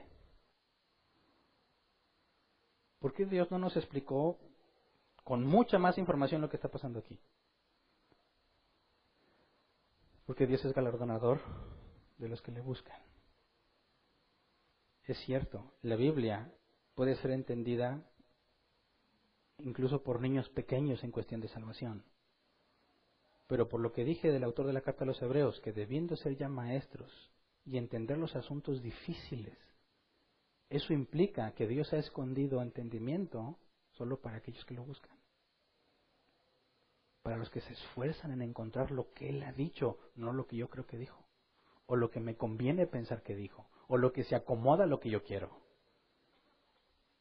Date cuenta que estudiar la palabra e ir hilando las cosas, estos 5 temas que estudiamos nos dan la capacidad de ver esto con claridad. Si no los entiendes, te vas a perder en este pasaje y no vas a saber explicar lo que está pasando y vas a concluir erróneamente como muchos lo hacen. Hay un enorme tesoro escondido en escudriñar la Escritura y Dios no se lo da a cualquiera, aún hablando de los cristianos. No leas la Biblia por leer. Debemos crecer y madurar. Te topas estos pasajes. Y si Dios te ha hecho aprender, palabras simples, detalles insignificantes se vuelven trascendentes para comprender lo que está pasando. El ejemplo de lo que hicimos hoy es dejar que la Biblia se interprete por sí misma. Exégesis. ¿Qué es lo que está diciendo la Escritura? No ponerle lo que yo creo que dice. ¿Me explico? Así que tenemos mucho que agradecer a Dios por su infinita misericordia con nosotros. ¿Qué somos nosotros para que nos explique lo que Él hace? ¿Qué somos nosotros para que nos enseñe a orar? ¿Qué somos nosotros para que nos permita entender su palabra? No somos nada. No merecemos nada. Pero si Él decidió salvarme, Él no cambia. Y a pesar de nuestros errores, Él es fiel. Y a pesar de que nos merecemos la muerte, nos da su amor. Dime, ¿utilizarías el tiempo para orar e interceder y pedir la basura que muchos cristianos piden? ¿Quién quiere que oremos por un carro nuevo? ¿Por una mejor casa? ¿Por mejor ropa y teléfono? ¿Quién quiere que oremos para que reciba una herencia y regalos? ¡Qué absurdo! Al contrario, pidamos sabiduría, entendimiento, conocimiento de Dios. Y ahí está la riqueza del cristiano. Enfrentas la vida de una forma totalmente distinta. Le hablas a otros de Dios de una manera totalmente distinta. Es cuando podemos entender lo que la gente pensaba de los discípulos. Cuando dijeron, esos son hombres del vulgo, gente sin preparación, pero hablan como si hubieran estado con Jesús. ¿Te das cuenta?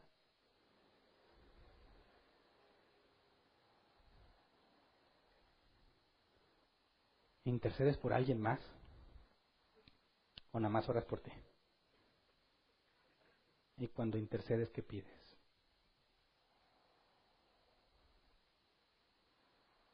Vamos a ponernos de pie y vamos a orar.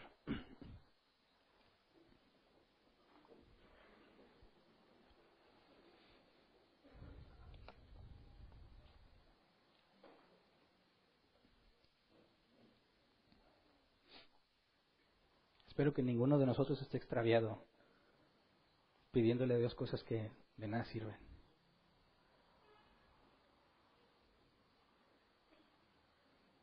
Que ninguno de nosotros piense que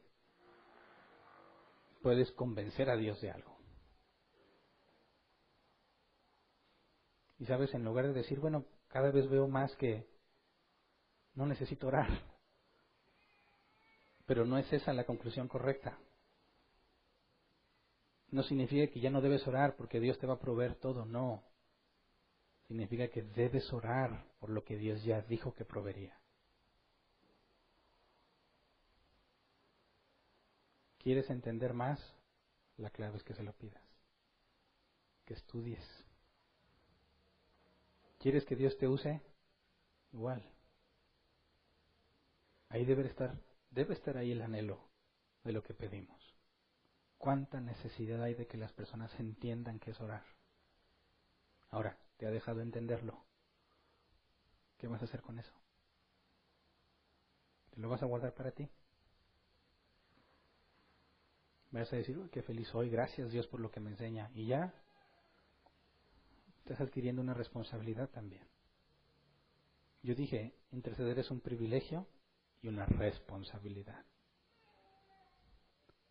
Porque ¿cuántos de nosotros no necesitamos más de Dios? Yo necesito mucho más de Dios. ¿Alguna vez le pides a Dios por mí?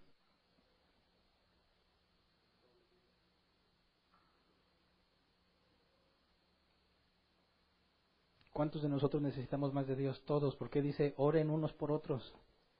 Oren por todos los santos. No es un ritual. Señor, yo te pido por todos los que habré plantado. No. Tampoco vas a poder orar por cada uno de los que estamos aquí. Pero cada persona de tus hermanos en Cristo que vas conociendo, empieza a pensar en lo que ellos pueden necesitar. Las oraciones van a ser genéricas mientras no tengas detalle. Oro por mis hermanos, Señor, bendícelos, guárdalos, es lo más genérico que puedes decir. Y algunos te encima que profetizan así. No, tienes que conocerlo. ¿Qué está pasando en su vida? ¿Cómo le está yendo? Y eso te da la información, Señor. Concédele sabiduría. Es muy doloroso saber que entre nosotros hay personas que sufren. Pero aún así no voy a pedir porque dejes de sufrir. Voy a pedir para que Dios te enseñe lo que ese sufrimiento te va a aportar. Y entonces Dios te quitará eso. No vengas rogando que Dios cambie tu situación. Señor, cámbiame a mí para que esta situación sea diferente.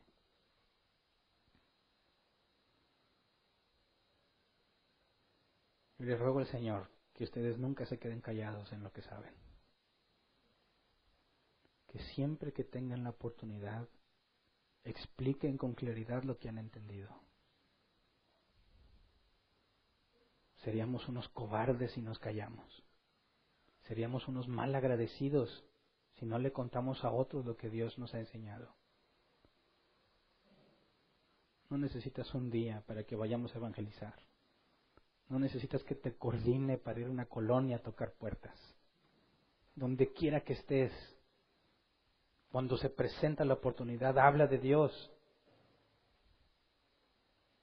Enseña la Escritura, porque hay muchos falsos cristianos, incluso hermanos en Cristo totalmente confundidos, que están esparciendo un evangelio falso, consciente o inconscientemente, con buenas y con malas intenciones.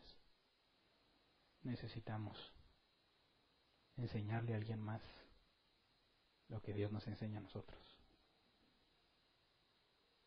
Así que pidamos hoy eso, por nosotros mismos y por todos los que nos van a escuchar.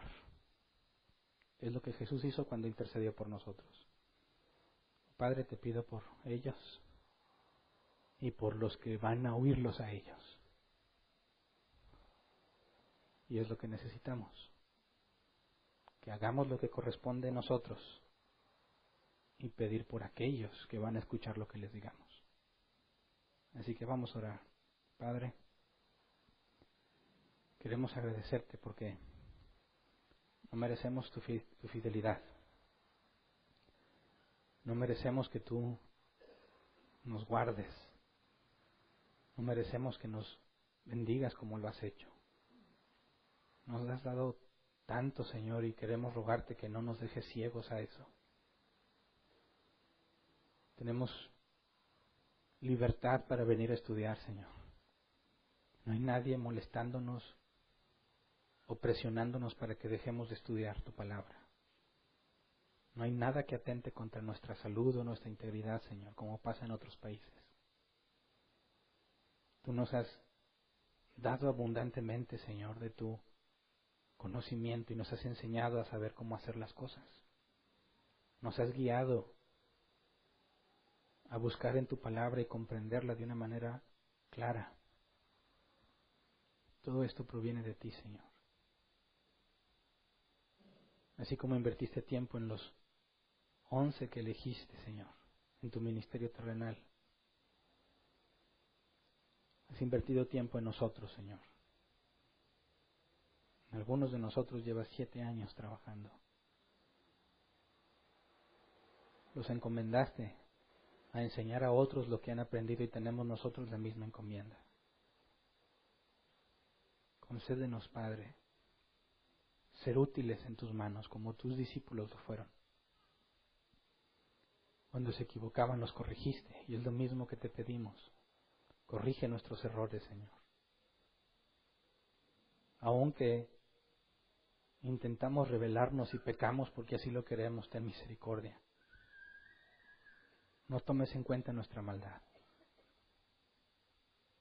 Según tu soberana elección, límpianos y transfórmanos a la imagen de tu Hijo Cristo cada día que pasa en nuestras vidas. Queremos que podamos hablar con fidelidad de quién eres tú. Que podamos transmitir a otros con claridad lo que nos has enseñado. No solo queremos entenderlo, queremos la capacidad de transmitirlo, Señor. Enséñanos a ver las oportunidades que nos presentas para hablarle a otros de ti. Enséñanos a aprovechar cada momento oportuno y hacerlo de buena forma, Señor. Que nuestra plática sea amena y de buen gusto. Que siempre estemos conscientes de la enorme misericordia recibida, para que tengamos paciencia con aquellos que hablamos, que no piensan como nosotros. Ya sea si se dicen cristianos o no, Señor. Úsanos cuando hablemos.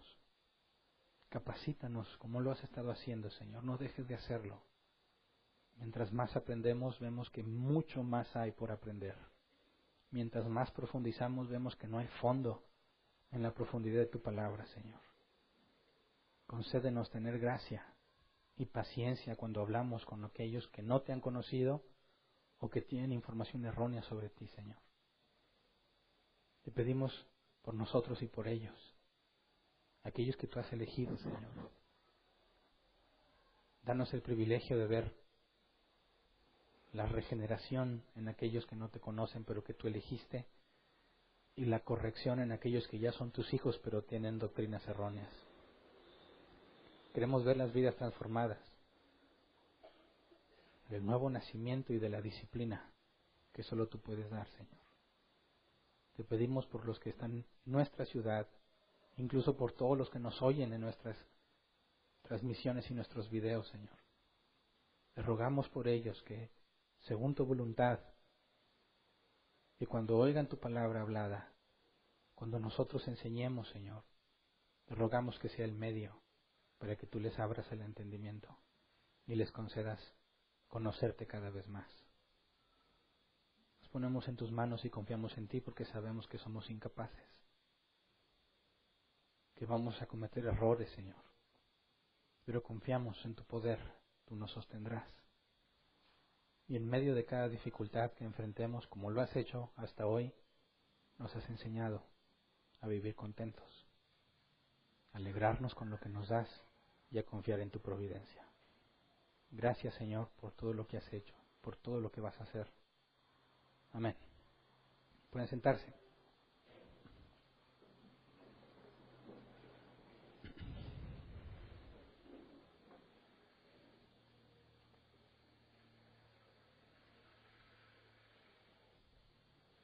Sección de preguntas. Si alguien tiene una pregunta, levante su mano y le llevan el micrófono. Tenemos 15 minutos para responderla. Si nos queda tiempo, pasamos a responder preguntas en línea si las hay. Recuerda, por favor, que por cuestión de tiempo evita comentarios o una introducción muy larga a tu pregunta, ¿verdad? Sé conciso y directo para poder usar el tiempo de la mejor manera posible, ¿ok? Si alguien tiene una pregunta, levante su mano, por favor. Ahí hay una, no sé si ahí habían levantado la mano. Hola, buenos días. Buenos días. Dice Mateo 12:31. Por tanto os digo, todo pecado y blasfemia será perdonado. Permítame.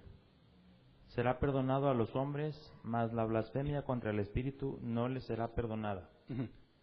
Tomando este versículo, una persona que digamos que sí habló o habló contra el Espíritu, dice aquí que no será perdonado, pero esa persona se arrepiente porque pues se supone que está viva, o sea, tiene la opción de arrepentirse. ¿Ahí qué pasa? Bueno, el pecado imperdonable del cual habla Jesús no puede ser entendido solamente como hablar en contra del Espíritu. Es decir, imagínate que una persona viene y te dice una exhortación bíblica y tú le dices, estás loco, eso no es de Dios.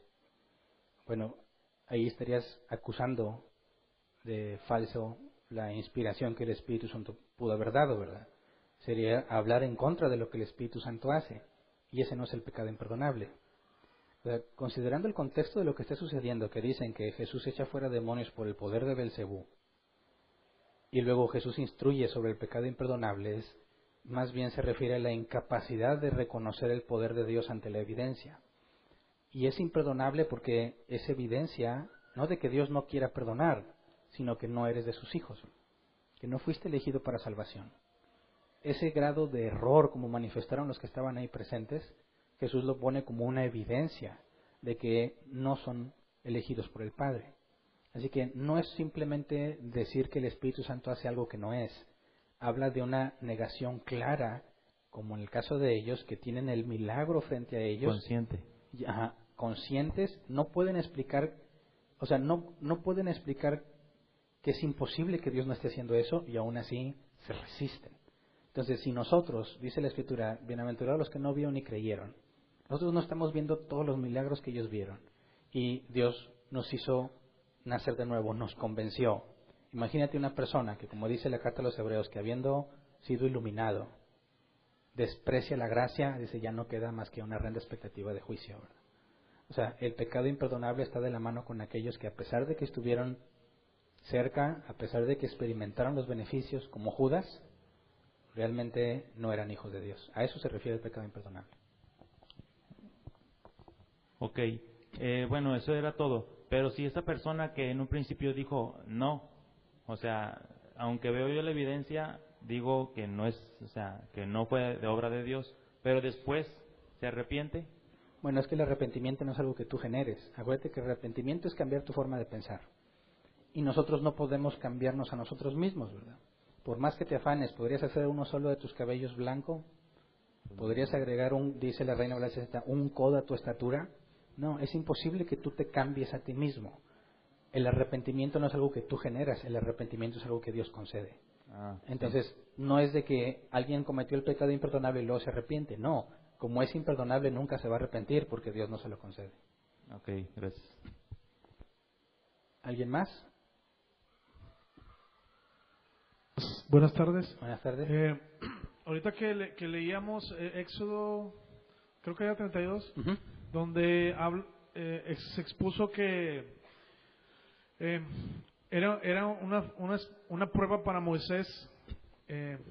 Cabe también la posibilidad de que en el texto también Dios estaba haciendo una exhibición de su misericordia, porque cuando lo explicó me recordó a Éxodo 26, donde dice que yo soy Jehová celoso, que visito la maldad de los padres hasta la tercera y cuarta generación, pero hago misericordia a millares de los que me aman.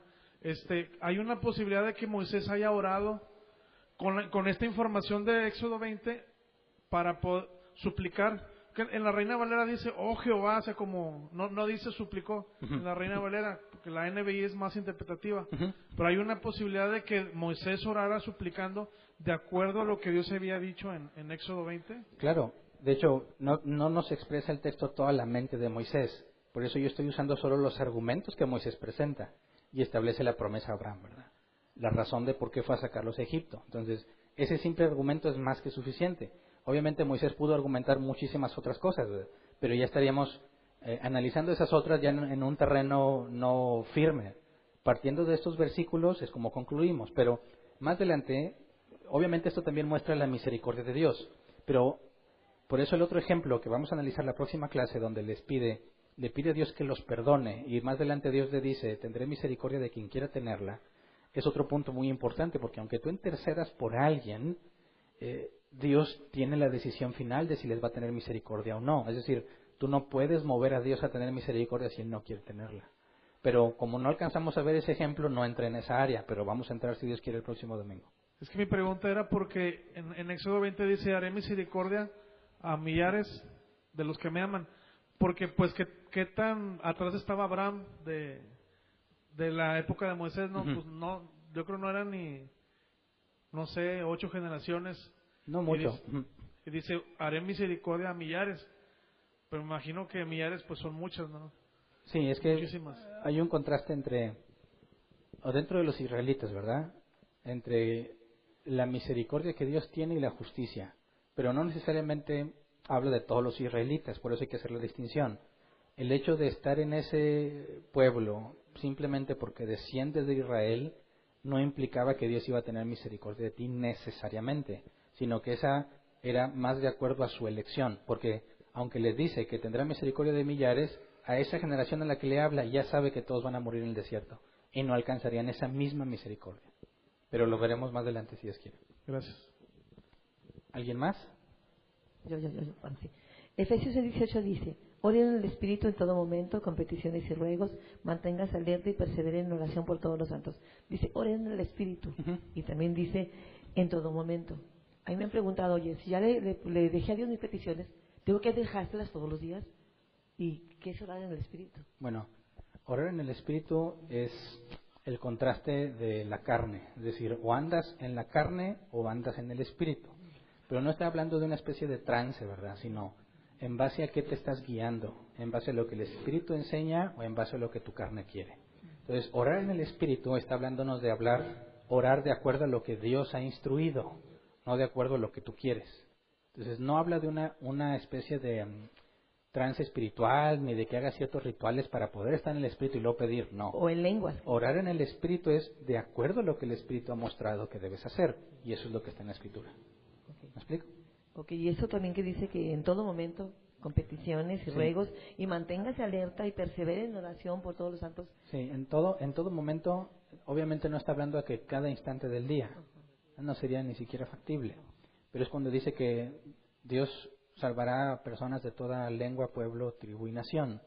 Ok, ahí está hablando de algo sin distinción, no propiamente que cada persona de cada lengua, de cada nación. Entonces, en todo momento indica que todo momento es oportuno, no necesariamente cada instante del día.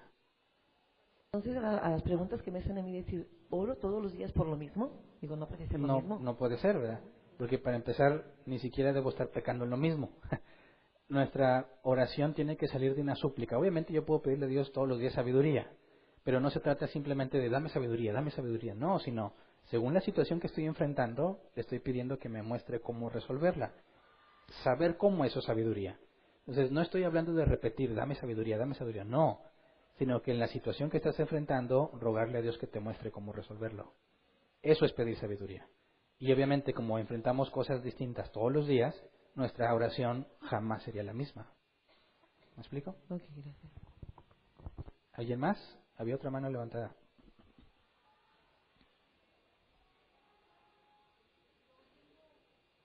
A ver, ¿se oye? No se oye. Ya. Ya.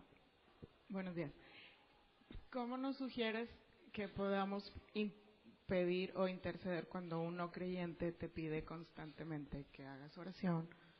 O sea, bueno, pues es el día a día, la mayoría, y todos mandándote WhatsApp y que intercede y la salud y que por el trabajo, o sea, lo que ya has dicho, pero nosotros, ¿cómo es nuestra postura para también, pues no vernos así como indiferentes o bueno, yo nada más digo, bueno, Señor, permítele ver lo que tú quieres mostrarle, pero a veces la persona necesita que le escribas algo y bueno, yo a veces me siento como que falsa, ¿no? Así como que, pues es que tú quieres palabras de consuelo, pero no es así, o sea, yo te voy a hablar más claro, ¿no? O sea, es que, acuérdate, no puedes hablar en términos de oración de forma genérica. Ora por mí, no es suficiente, necesito que me expliques qué pasa. Es que esto y lo otro, bueno, y luego hay que ver entre eso que está pidiendo, cómo es que podemos explicarle quién es Dios. Porque lo que esa persona necesita, ya que me dijiste que no conocen a Dios, no necesita su petición cumplida, necesita conocer a Dios. Entonces el primer punto sería tratar de explicarle quién es Dios. Ya que está mostrando interés, ahí tienes toda la oportunidad de explicarle quién es Dios. Y sobre todo porque está esperando que tú le vayas a dar algo, que es en este sentido la oración. Y entonces tienes ahí, como dicen, en bandeja de plata, el decirle, bueno, ok, voy a orar por ti, pero necesito explicarte primero cómo es que Dios hace las cosas. Y Dios no te cumple simplemente lo que pides. Dios es soberano y todo lo que pasa es porque lo controla.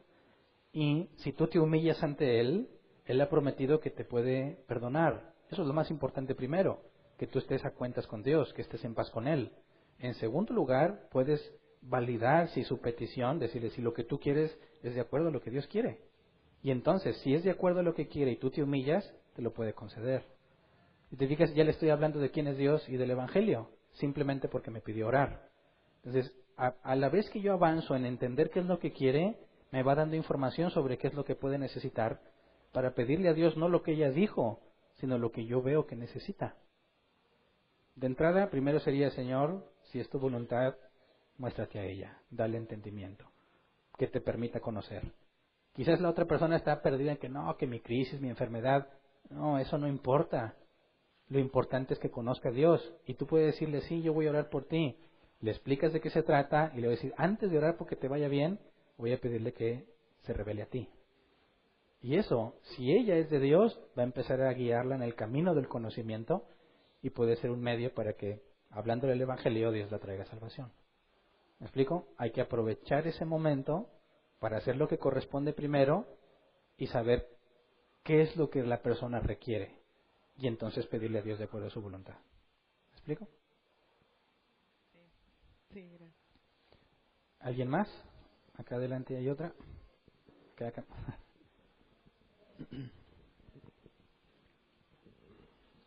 Bueno, ¿sí se escucha? Sí, se escucha. Sí. Mi pregunta es, pastor,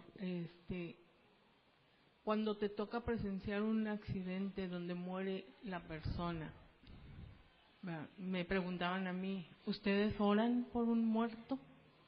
No. ¿Qué le pediríamos a Dios respecto al muerto? Pues, como dijo usted ahorita, oraciones que no tienen un Pues que imagínese, está el muerto y hay que pedirle a Dios que haga su voluntad en él. Ya la hizo. Digamos, hay casos en donde el apóstol Pablo resucita a Dorcas. Ajá. Y más adelante veremos ese caso en cómo Pedro intercede por ella, ¿verdad? Pero Pedro es un caso particular, ¿verdad? Que tenía autoridad para hacer eso, nosotros no. Si es una pérdida, podremos decir, Dios, si es tu misericordia y tu voluntad, que no se quede muerto. Hay personas que pierden conciencia, parece que están muertos o incluso mueren por un periodo de tiempo y luego despiertan. Sí. Podría ser una posibilidad, pero nunca haría yo eso en voz alta. No querría darle falsa esperanza al familiar o a la persona que esté ahí, ¿verdad? Esté ahí, sí. Entonces, la Biblia dice que está establecido que el hombre muera una sola vez y después el juicio. Ya no hay más que pedir por alguien que ya falleció, excepto que Dios le conceda despertar de nuevo. Sí. Podríamos decirle a Dios, pues, hablar con él, decirle, pues, ojalá te haya conocido, pero eso ya no es una petición, es tratar de dialogar con Dios sobre cómo me siento. Así es. Cuando alguien nos pide orar por muertos, la respuesta bíblica es, no tiene caso, puedo orar por ti, pero el muerto ya no hay nada que hacer. Sí, porque alguien respondió a esa pregunta diciendo, pues tú como cristiana debes de orar siempre y pedirle siempre vida para esa persona, aunque ya se haya muerto. Digo, bueno, vida eterna. No, porque ¿verdad? eso ya debe haber estado establecido desde antes de la fundación del mundo. ¿Verdad? Porque, tan mal se siente uno, porque en realidad se siente uno mal que te digan, oye, es que son muy fríos. Ustedes son muy fríos. Bueno, sí puedes aparentar frialdad, pero eso depende de cómo lo digas, ¿verdad? Sí. O sea, dicen, ora por mi familiar que se murió. No, ¿para qué ya está muerto? Obviamente van a decir, oye, pues... Pero no se lo vas a decir así, ¿verdad? Vas a decir, mira, esto que ha pasado está dentro de la voluntad de Dios. La Biblia enseña que si Él conoció de Dios, Él ya está mejor que nosotros. Eso ya queda en manos de Dios, no te preocupes. Vamos a pensar en lo que sigue, ¿verdad? Estás mal, te sientes mal, hay que llorar ante Dios, es decir, desviar la atención hacia el muerto y llevarlo al que está vivo, ¿verdad? Y ver si conoce del Evangelio. No de decirle, no, ya se murió, ¿ya para qué? Pues no, eso es un error. Bueno, muchas gracias. Se acabó el tiempo.